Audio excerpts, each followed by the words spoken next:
Good evening, everybody. Welcome to another special episode of Midnight's Edge After Dark, your weekend edition. We're the Meet the Press of it's still podcasts, Sunday, right? so it's the weekend. Yes, it's a weekend edition, but special weekend Meet edition. the Press.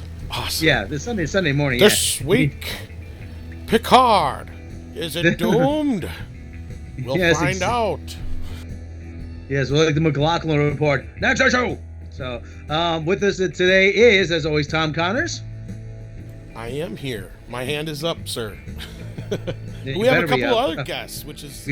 I told you to stop touching it, Tom. So, anyway. I'm going to go blind. I might as well go all out. Yeah. We have a couple of special guests. The one, the only, our resident supervillain, Victor Van Doomcock. Greetings, fellow YouTubers and future subjects. And joining us from her own channel is Random Gamuser42. Random, how are you? I am good. Thank you for having me on. We're always delightful to have you here. So we got some can we call this really exciting news? No, it's dreadful news. No. I think 10 years ago we would have been excited. Now, not so much. I think there's some pros and cons. Yes. Okay, well, for those who may not have heard, and if you're watching this channel, there's very little chance of that. Over the weekend, Alex Turdsman, he okay.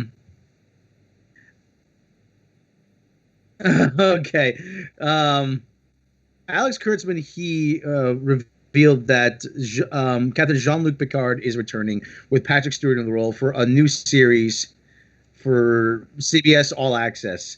Patrick Stewart's always is magnanimous as ever, but I gotta say, this doesn't have me excited. What do you guys think? Let's throw it to Doomcock first. Doomcock, what do you think? What's your take on this? I think it's crap. I think it's complete and total crap. I'm not excited about it at all. So let's look at the facts here, people. Let's look at what actually we know about this thing. First of all, we know Patrick Stewart has signed on. That's it. Period. So we don't know any other cast. We don't know what the storyline is. We don't know when. And I can assure you that if they knew anything more about it, they would say.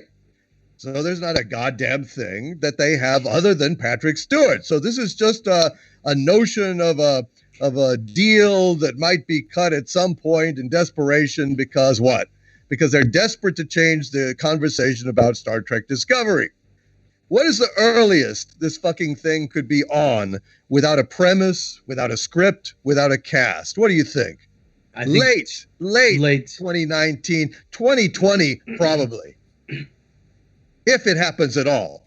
Because they may, CBS All Access may be fucking out of business by then. I'm serious. Not impossible. What numbers do they have? What have they released? That's the thing. I saw a report saying they hope to get their subscriber base for Showtime and CBS All Access up to 16 million by I think 2022 or 2021 or whatever it was. I'm like, really? You're still holding on to that? that's like leaving the porch light on for Jimmy Hoffa at this point.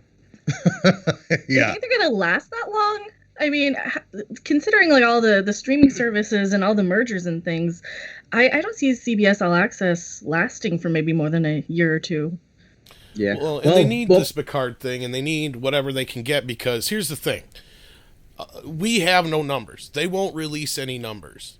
At least anything solid. All they will release is the parent analytical shit, which all that is express demands, which that means if you hashtag something Star Trek Discovery, that counts as an express demand. That doesn't mean you watched the show. Discovery sucks. That's an extent. Right, it counts. But the point is they're pulling repeats in Canada because it's getting such poor ratings. I think there's only like 2 or 3 countries that it's really doing well on Netflix. And as far as we know, Netflix is not ponying up any money or very little for season 2. Why would they? Well, Before we continue, Cardboard Kenny, thank you for the $5 super Yes. chat. This better be Cardboard good. Kenny. This better be good. I stopped fapping for this crappy dating site. Oh, jeez.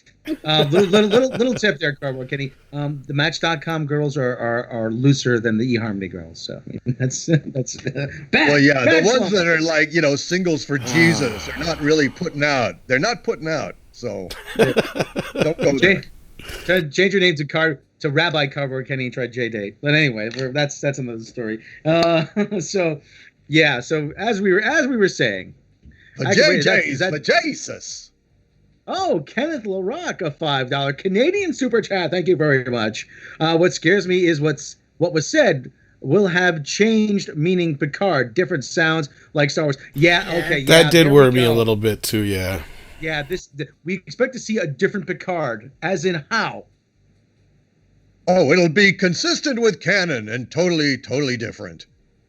Yeah. Like Spock. 25% different. Yeah, Nice. if we're lucky. Fucking thing. How old is Patrick Stewart at this point? 76, 77. 722. Yeah, there's no guarantee that he's even going to make it. Let's be honest. Who the fuck knows? This is publicity, pure and simple. They don't even Right. have a glimmer of an idea. Well, yeah, the point They I don't was have a getting to before is, this is all just a big deal to try and get people to come back to CBS All Access, because the point I was getting to is most people I know or seen online that were talking about it, they got All Access for the free month, watched all the shows, and then got rid of it. Yeah. Yeah, as you would. If you're sane. Well, who's going to keep it for the entire run of everything when, in this day and age especially, we just marathon everything? So let's say you're curious about Discovery or making a review of it. You're going to do it for as cheap as possible because you've got how many other streaming services? And or cable and or everything. But Yeah. I think that probably maybe their strategy was to make Star Trek Discovery so vile that it defies any attempts to binge watch it. I mean, you binge watch that thing, you're going to get a bladder infection, you're going to get brain damage, you're going to get anally raped. And I can't explain how it happens, but it does. Hey now, you can't It's be called joking about rape STD now. for a reason. Yeah. the Klingons have 2 dicks, right? That's Or however right. many. So they can spread the STD disease twice as fast. Do you have to see More two efficiency. then? But yeah, so a lot of these people who did sign up last time that canceled, they aren't going to get a free, offer the second time around because CBS can't afford it. Because they're the one footing the bill for season 2, as far as we know. I mean, we can't confirm a lot of this stuff, but as far as I think some of it has been out there. But it's one of those things where it's like, how long is this going to last for them? The amount of money they're spending on it, and it doesn't seem to be gaining the support that they're trying to pretend it is. We got reports that at the Comic-Con they had to give out free donuts and shit to fill up the hall. Yeah. Well, yeah, I saw that picture of Doug Jones, handing out those. And okay, all right. You know what? Hats off to Doug Jones. He seems like a decent guy. And, Well, they spun it as if, one way, and we heard reports that it was another. So we can't confirm or deny that. But I'm just saying. Well, like I said, if Doug Jones did this out of his own, of his own accord, then I can't fault him for that. It's the whole thing of, and please save this whole this is a new Star Trek. You don't understand. This is a different Star Trek than we're used to. This is your daddy's Star Trek. This is your father's Star Trek. I'm like, yeah, my father's Star Trek was good. Okay. My father can't run That's the difference CBS All here. Access. He can't. Yes. That's what I keep And Darth reading. Yes. Go ahead. And Darth Zero, thank you for the $10 super chat. This just smells of desperation. They think they can get fans back by saying, "Look, we have Spock and Picard." Just ignore the inconsistencies of STD. That's exactly it. Yeah. Yep. Right. And It's just like clickbait. Yeah, we even had the recent report that they're like, "Oh, don't worry, it will sync up with canon. We'll make sure it does." But let's take one side of this. Let's not be completely negative. Let's look at the few positives there are here. And I know this is going to be tough for Doomcock, so he can plug his ears if he has to. We got Picard back. Something everybody, he's, a beloved character. I don't know too many people who can't stand him. Cardboard Kenny, another $5. Let me tell you. Let me tell you, that Shakespearean, that Patrick Stewart, that son of a bitch. No, nobody's saying that. Cardboard Kenny says, how long before they introduce the Borg and try and save face? I'm sure that'll happen. Okay, so let's look at other pros, though. Like I said, it's going forward. Okay? It's not going backwards. It's going forward. So at least we're not in a prequel territory to where they're going to fuck anything up. Okay? Now, on that sense, it has a 50-50 chance of either falling flat on its face or being a decent show. Until we get to the point where Alex Kurtzman and Akiva Goldsman, all these other people that are involved.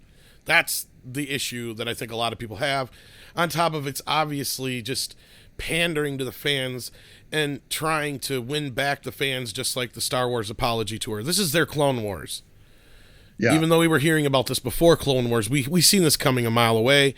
We have another show or two that's going to get announced. We already have a feeling that the other one's going to be Myers Khan prequel. So at least this is one show that's going forward. So is there any other positives that you guys can see coming out of this at all? I mean, I don't want to be so down on it that we're just like, all you guys do is hate on Star Trek. You know what I mean? But it is tough to be excited when Kurtzman's involved. So well, the thing is, here's the two people they have Akiva Goldsman working on it. They also have somebody named Kristen Beyer working on it. Kristen Beyer she's written several Star Trek Voyager books, actually. Are you fucking kidding? No, I'm not kidding me. I'm not kidding you. I'm looking. So you're saying Akiva Goldsman is involved in this? Yes. Game over. Executive producer. Game over. Yeah. That's it. Game over. That's all I needed to hear. Thank you, Tom, for your optimism, but I'm afraid to reply, I would say Akiva Goldsman and Voyager novelist, and that's it. So, yeah.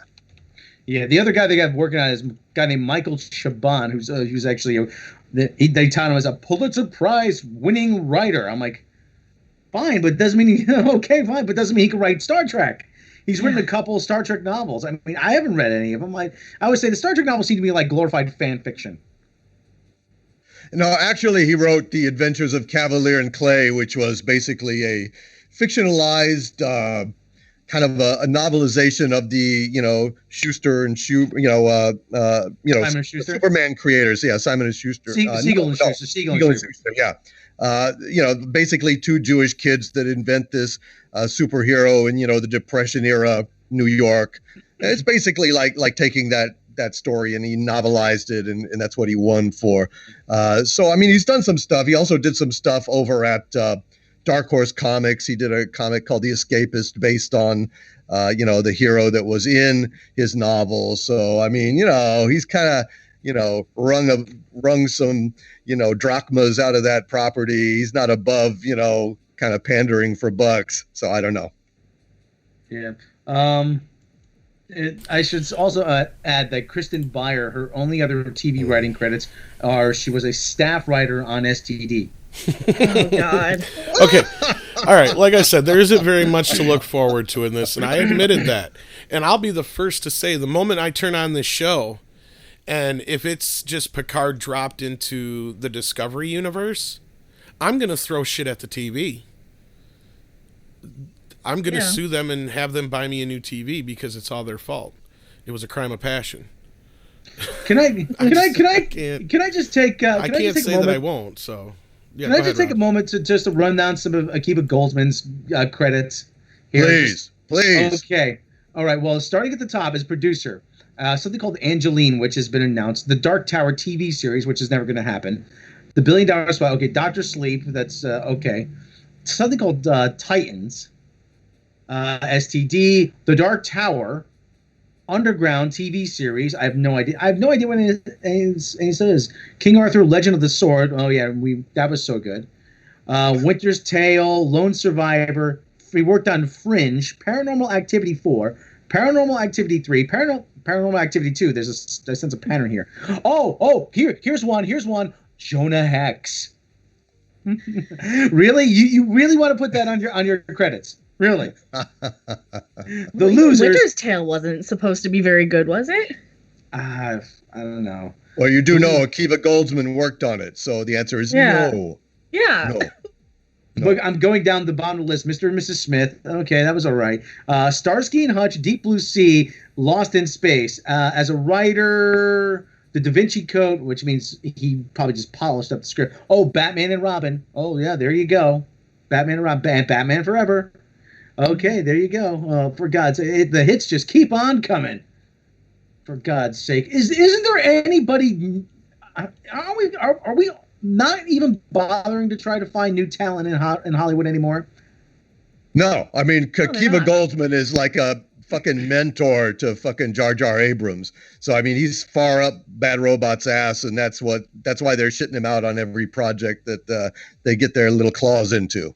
So yeah, that's basically the genesis of that dysfunction. But I have to say, look, here's the thing. Like let's say there's this corporation that's going around and killing people and grinding them up and selling them in meat pies. Coke okay? Industries, yes. And then let's say that they say, hey, we're not so bad. Look, we're throwing a carnival, kids. And so they're going to throw up a carnival on the edge of town. Come on down. Yeah, you know what? I don't think the fun of that carnival outweighs the meat pies. And that's basically how I feel. If the cost of seeing Picard out of his prime in some fucking Star Trek knockoff that might be decent, might not, who the fuck knows? If the cost of that is accepting Discovery and giving anything at all to CBS All Access, that cost is too fucking high. Period. That's my opinion. Yeah. Random, you want to chime in here? He's not wrong. I actually do have one positive thing that could come out of this. Now, hear me out. I know this is a controversial opinion, but it either has to be amazingly good, or it will absolutely kill the new Star Trek altogether, and it will be the final nail in the coffin. And I think Picard is such a beloved character, especially with people my age who didn't really grow up with Kirk. And I'm not super young or super old or anything, but we if they fuck up Picard, then I think so many like casual Star Trek fans are going to be pissed. So many people who didn't want to pay for all access for all these new characters nobody cared about for Discovery. They'll either pay for all access with Picard's show, and they'll be either livid about how they're treating the franchise. So we might get the final death of it, or it might be amazing. So that could be the only positive. Yeah, there's like no room for error with this one. Well, yeah, kind of like with Star Wars Episode 9, like we've said. JJ at least has to hit that 7 out of 10, 7 out of 10 stars area. This has to be really fucking good. And she's right, because the moment, like I said, if they start off and they got Worf come on there and he looks like one of the Klingorks, as somebody brought up in the chat before, I'm going to be pissed. Yes. Look, I have to disagree to some extent because of the phenomenon of hypnosis. Now, Star Trek fans have been so goddamn abused and miserable for so long that all they have to do is make something piddling or mediocre, and then everyone will look at it as if it's the second coming for a while that hypnosis survives, until about a year later when they realize, hey, this shit was pretty shabby. It's pretty mediocre, right? Then but CBS Access, All Access will have taken advantage of that in the meantime. And again, I resist that because I just think it's a shill move. Thomas Covenant. I don't know if you ever read the Thomas Covenant books. No. It was kind of like a Lord of the Rings kind of a trilogy. And he was a leper from our world that got sucked into this fantasy world. Anyway, he had this question. He said, how do you hurt someone that has lost everything? And the answer is give them something broken. And I just don't see that this Picard with Akiva Goldsman and without all the rest of the Enterprise crew not doing any space exploration, it'll be some kind of fucking Starfleet Academy shit, or Ambassador Picard going around and doing after school special speeches on a topic every week. It's like a broken Picard, and we're supposed to say thank you, sir, may I have another? I don't know. I just don't think I'm sticking to my guns. You do have a point too there. Because as I said earlier on, this is it's like they're throwing all their cards on the table. Like, this is it. This is all we can do now to get everybody back on board. Push all the chips to the front of the table. Basically, because what else do they have? What else could they do? Just shy of just resurrecting Next Generation altogether. Right? Yep. And pretty all much. this is just pretty much an open door for anybody who was involved to have a cameo here and there, but it's going to be more revolving around Picard's character, obviously. And you know, like they're going to try to work Brent Spiner in as Data in somewhere, or they'll try to bring he in. won't be Data, but he'll be what's his face that was left over. Before. Lore, or Marina, He'll be before. Yeah. Or Marina Sirtis as Troy, or even what was his name? As Reg Barkley. He might even make an appearance. You never know. Yeah. Troy will be like, I feel pain in my knee. Damn arthritis. Yeah. But Random, you said something actually interesting recently on your channel. This version of Star Trek is not designed for people who watch television. No. Yeah. No, it's not. It's basically it's TV and movies nowadays kind of seem to be designed for people who are basically kneeling down, texting, looking at their phones, gaming, doing anything but staring at the television for an hour. And like pretty much all Discovery is a lot of kind of boring stuff and explosions and flashy lights and boring stuff, and now we have this giant whirring noise. So yeah, I mean, I really, it breaks my heart to think what they're going to do with Picard for an audience of this age, unless they're just going to kind of matlock him or something and make it for old people. But CBS wouldn't do that. They're not going to cater to somebody who's not, in the millennial demographic. What if this is the Academy show they're talking about? Yeah. Like he's the head of the Academy. Throw up. It's Star Trek 90210. Great. I was just about to say with that. Picard as the principal, basically. Giving love advice and shit. Yeah. No, and have you ever done the popcorn trick? So, I'm sorry. Back and in if my all day, else fails, the naked man. Yeah. Yeah, Pong, step aside. But It's so stuffy around children and young adults anyway. I mean, do we really want to see him on a show filled with a bunch of screaming, dating cadets? Well, if we get doing grumpy old Picard, I'm going to be pissed too. Yeah. I mean, the show has to revolve around something that gets him back into action, I'm assuming. So hopefully that's the case. I'm not saying I don't want a lower level show than like what Discovery is. I don't need all the explosions and Michael Bay-isms and dumbed down bullshit. I can. But they're gonna try. They're gonna try to do that. Though. They're gonna try to have it both ways. And because of freaking Alex Kurtzman, he's gonna have to try to say, oh no, we need an explosion here. Well, if we can hope and pray that between now and then, when they actually start the show, that everything goes down at CBS and Paramount and the Viacom merger goes through, and they can actually do 100% of what they need to do, and they can actually kind of take it back to canon, I'll be happy. But I don't see that happening. Don't get me wrong. I know that's an optimism that's just beyond, grasp, but yeah, I think there could be no peace as long as Star Trek Discovery exists. Period. That's the gauntlet. If it's still on and they still avow it, they still represent it as canon. No, not a fucking penny. You're not wrong. Yeah, fucking penny. Not a fucking penny. Kind of that line from Star Trek 4. There shall be no peace as long as Kirk lives. Exactly. Now I know we ain't got a ton of time left here with the Overlord because he's got so much to do and tons of robots to deal with, and it's a lot to deal with. So, is there any questions that you guys have out there, real quick, before we do head out? We got about 10 more minutes here, so there will be no more one more question round. Sorry. The Overlord has finite time. So finite time. But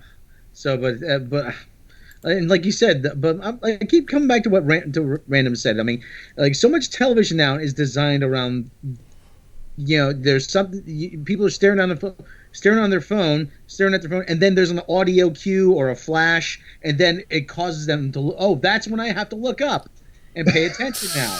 Mm-hmm. It's I mean, how many times? once you realize that, then you kind of start noticing it in everything that you watch that's made in the last probably 5 years, give or take. Not everything, but so much of it.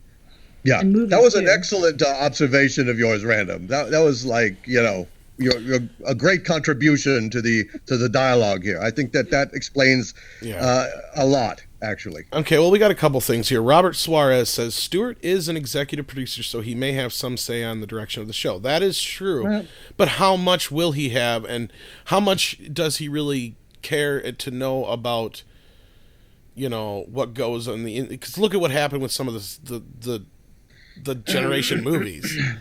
Yeah. Well, yeah. Is he an executive producer in name only? I mean, who knows what an executive producer actually does? It's probably because they're like, we haven't got any money, but we'll make you an executive producer, so you'll get 15%. Jay-Z was executive producer on NBA 2K13. I mean, what did he really do? Right. Well, I mean, the executive producer credit can mean anything. I mean, so it can mean nothing or it can mean a lot. I mean, it really just depends. It's one of those catch-all kind of phrases. I imagine that they probably have given him a good deal of creative control to get him in there. But the problem is Patrick Stewart is not a writer. That's what I'm saying. Yeah, it's like how much is he really going to be able to go, my character would not say I'll do this. You know what I mean? Right. Well, first, before we continue, Aaron Telford, thank you for the £5 super chat. Okay, now I have to go out and meat pie.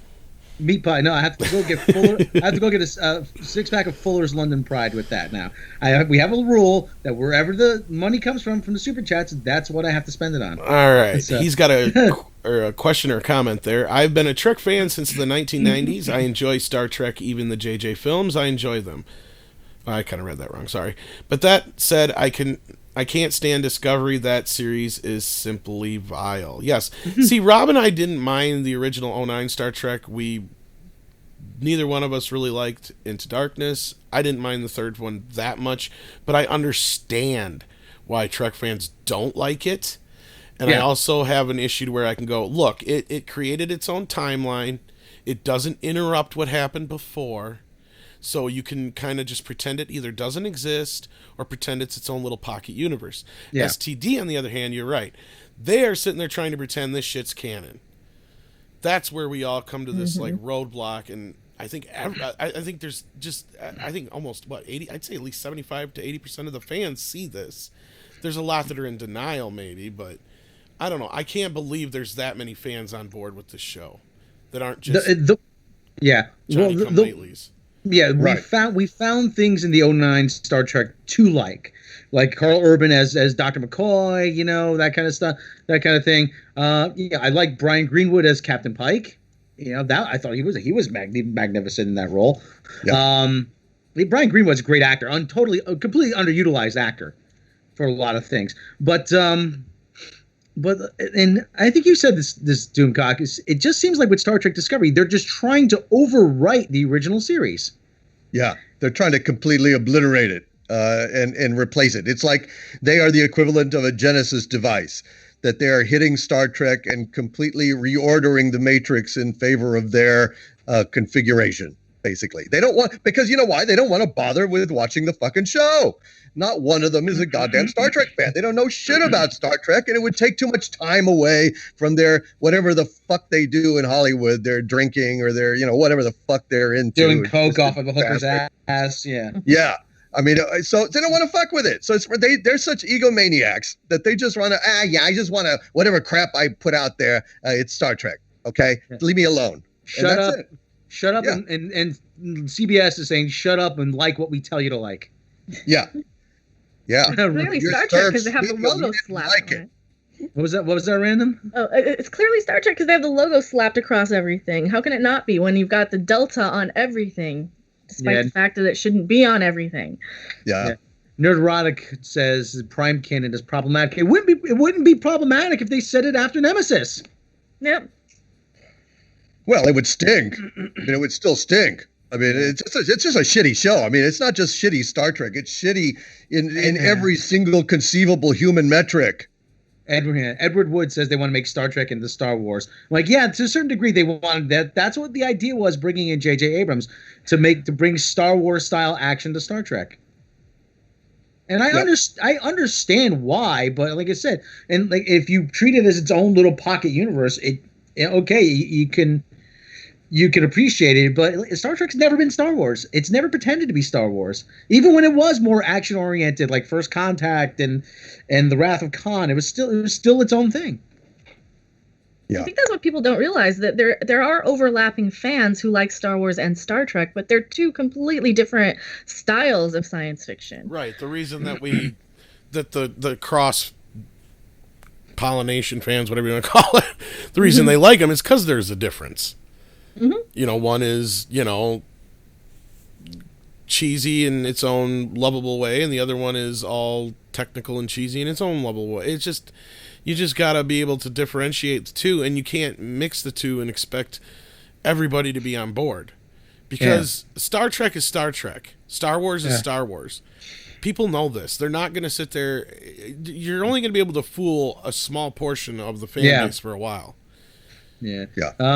Tim on Flip, how is it that so many unexperienced, untalented people are getting huge projects in TV and cinema these days? People don't have to prove themselves anymore. No, they don't. And it's the same, but it's the same people over and over again. And I think the whole who you know kind of thing is really proven to be true more so in the last few years than it used to be. Nepotism. Unless you're the next big thing. Go and find that interview I keep citing by Frank Zappa. And like I said, it applies to the music industry and it applies to television and movies these days, where you had a bunch of old guys, with the feet on the desks and cigars, and something would come across their desk. I don't know what this is. Well, let's take a chance on it. Alan Ladd Jr., he was the one that said, let's take a chance on Star Wars. Let's take a chance on Jaws. But now you have the hip young guys like Alex Kurtzman, like Victor Courtwright over at Warner Brothers with Thundercats. No, we can't take a chance on that. That's not what the audience wants, and I know. Yep. And I just killed the conversation. That's pretty much it. Yeah. No, that's all right. We just only got a few more minutes here, so let's try and pile drive through a few more questions here real quick. Kellen O'Rourke, does anyone at Midnight's Edge After Dark have any details on the canceled Nemesis sequel? Not offhand. Do you, Rob? No, not offhand. We'd have to do some research on that, Yeah. Oliver Smith, can we hope to see Harvey in action if this new Star Wars show fails? Harvey? Should we press the button? You should always press the button. What a wonderful day to press a button, TM. Good old Harvey. Alan, yes, just Jake. Save Alan us all. Ledger. He'll save us all. Reduce our living expenses to zero. I tell you, it's fiscally irresponsible to let me out, because think of what that'll do to your monthly outflow of bills. Yes. No more bills. Just Jake. Alan Ladd Jr. also greenlit Alien. Yeah. I'm waiting for Edward Wood. I'm waiting for the joke to become true. JJ does a Stargate movie. Oh, jeez. Nerdrotic channel. SED is Tumblr fan fiction. Black Phoenix 77. The Orville is doing everything right. That Discovery is getting wrong. Yeah, because you have people who actually care about Star Trek. Yeah, absolutely. Here's the thing: Star Trek Discovery is for people who don't like Star Trek. That's the target demographic. See, Les Moonves, he's like that. See, we got all the Trekkies. See.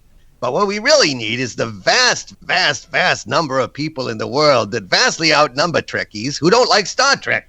If we can come up with a Star Trek show that appeals to people that don't like Star Trek, we're golden. Hence, Star Trek Discovery. Yeah, that's a ticket. Yeah, get to work on that right away. What do we got? We got that Kurtzman kid? Put him in charge. How many people don't like Star Trek? Most. Billions of untapped consumers. Let's tap into that. Matthew Gerwing, does this news finish off STD? I hope so. I hope so. Nerdrotic channel. Thank you for the $10 super chat. Thank you, guys. No. Thank you. We got to have you guys on here real soon. Yes, and actually, we got to also have Professor Geek on. I've been saying we got to have him on. We got to have him on. Yes. But we got to utilize him properly. That's the thing. You're just a shitty secretary, right? Yes, I am. Yes, I am. Hey! I am a administrative assistant. That's the new Way to put it. Bayona Red, Star Trek new series of Picard going to be like Star Wars Last of Jedi. Yeah, I guess if I understood that correctly. They're gonna hand Picard a cup of Earl Grey, and he's gonna throw it over his shoulder. That's Ryan Johnson's pitch for. And then he'll go drink the blue booby milk from the sea monster. That's right. That's right. I can get more nutrients by sucking directly from the teat. The Federation needs to die. The Chimp, thank you for the £5 super chat. Does anyone know if Patrick Stewart is on board with the SJW bullshit, or is there hope he can use his star power to save the show from this nonsense? He's an actor. I mean, he's involved with various causes. Like he's always been involved with various causes, like LGBT rights and stuff like that. I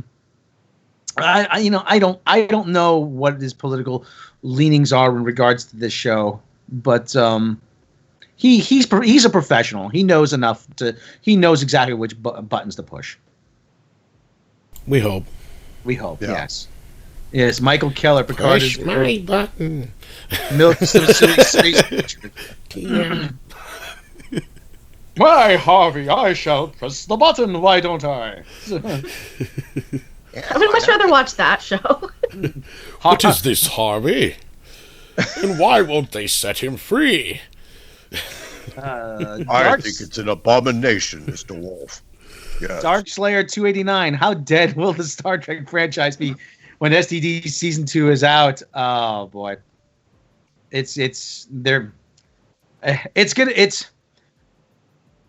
Star Trek right now is it's like a reanimated zombie. Nobody wants to put it down because they still see something of it that it used to be. You know what I mean? It's like remember Shaun of the Dead? Remember we've all seen Shaun of the Dead. Yeah. Remember when Shaun, he couldn't shoot his mother? Yeah. Yeah, it's kind of the same idea. No, I can shoot her. I can shoot it. I'm done with this shit. I'm not. I want it down. I want it out. Star Trek Discovery. Wait, we got an announcement. Absolutely. What's the announcement?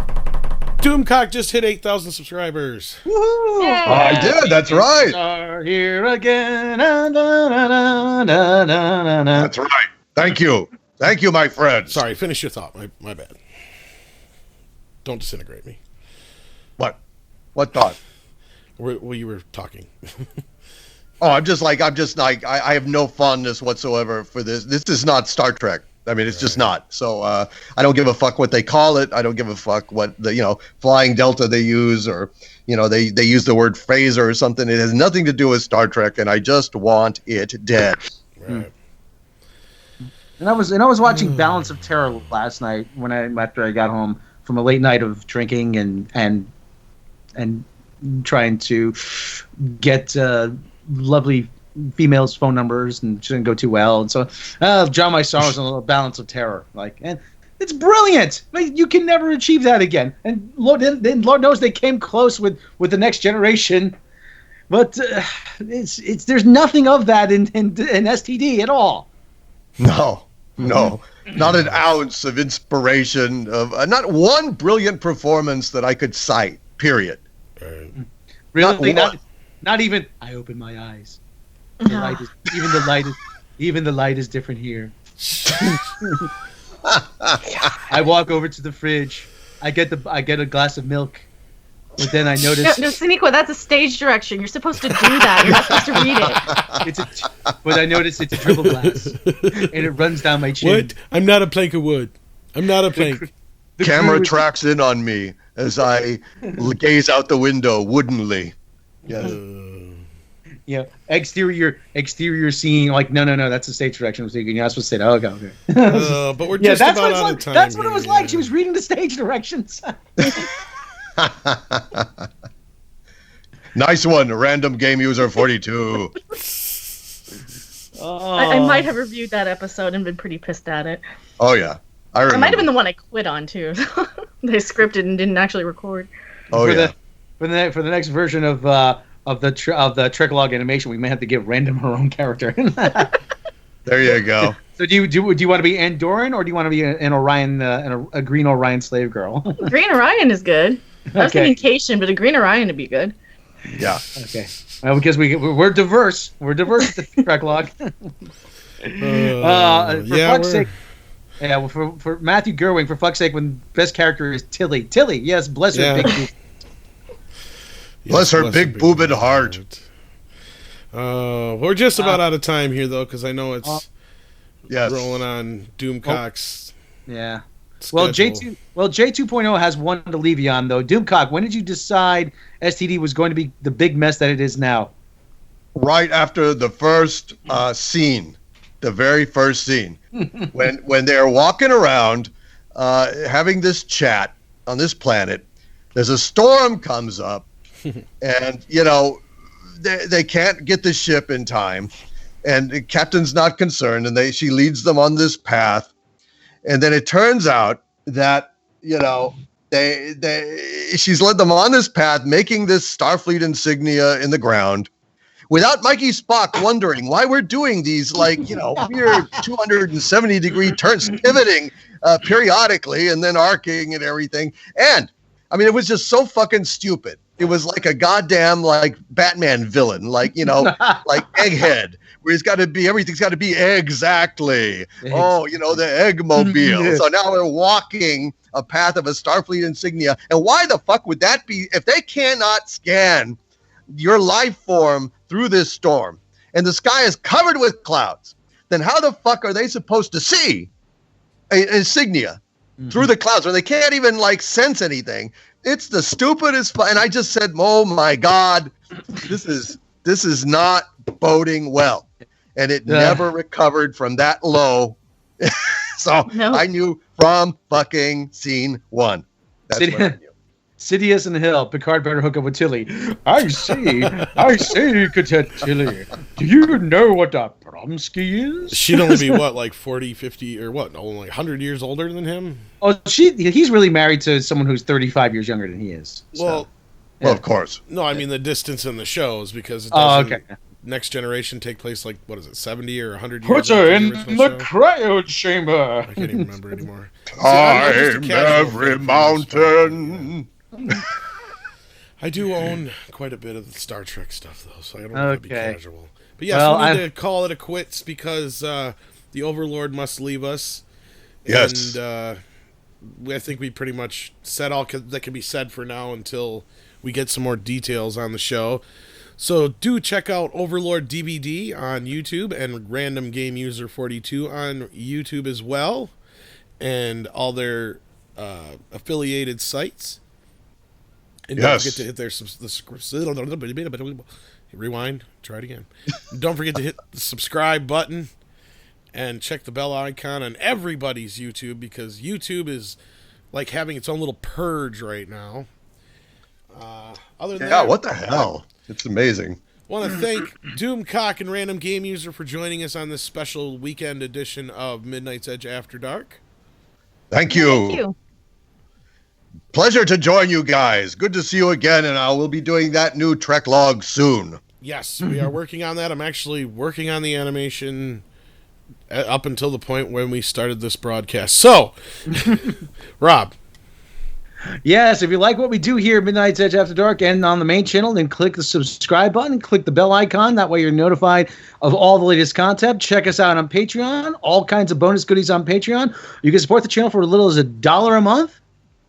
You get all kinds of bonuses, uncut audio, early notification of upcoming meeting documentaries, outtakes, bloopers, lost episodes, behind the edge making of videos. Check out Doomcock store at Zazzle.com DVD Shoporama. Check out his Patreon. Check out Random Game Users channel, her Patreon as well. And one more time and I thank one more time everybody out there who joined us tonight, all 160 of you watching in the chat, because we could not do this without you.